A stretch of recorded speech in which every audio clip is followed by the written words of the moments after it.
ওয়ালাইকুম, আমি মোহাম্মদ মহিম হাসান। সবাইকে আমার চ্যানেলে স্বাগতম। আমার চ্যানেলের নাম অনলাইন লাইভ ক্লাস বিডি। চ্যানেলটা দেখার জন্য অনুরোধ রইল। এই পর্যায়ে আমরা আজকে বরাবরের মতোই চেঞ্জিং নিয়ে কথা বলবো। আমরা একটা রুলস মাত্র উঠিয়ে রেখেছি, এই একটা রুলস নিয়ে আমরা আজকে কথা বলবো।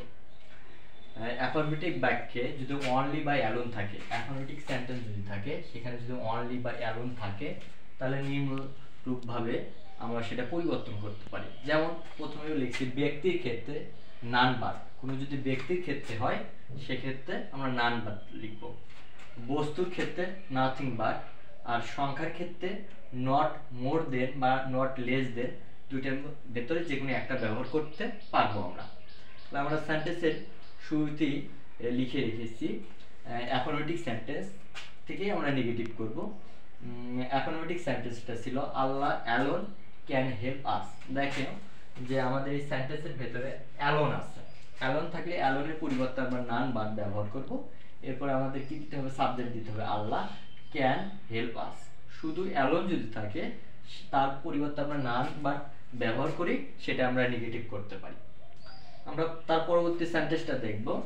যে সেন্টেন্সটা লেখা ছিল I give him only a বুক।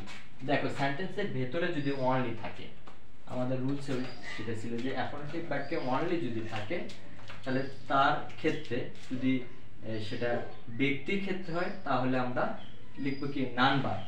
আর বস্তুর ক্ষেত্রে নাথিং বাট। আর সংখ্যার ক্ষেত্রে কি হবে লিখব নট মোর দেন বা নট লেস দেন। যেহেতু এটা বস্তুর ক্ষেত্রে হচ্ছে, বুকটা হলে বস্তু, এ বুক একটা বই, বস্তু, সেক্ষেত্রে নাথিং বাট দিয়ে আমরা এখানে নেগেটিভ করব। তাহলে সেন্টেন্সটা নেগেটিভ হবে আই গিভ হিম, এখানে কোনো পরিবর্তন হবে না, শুধু অনলির জায়গাতে হবে নাথিং বাট এ বুক। এর পরবর্তী সেন্টেন্সটা দেখো যে he is only 6 years old.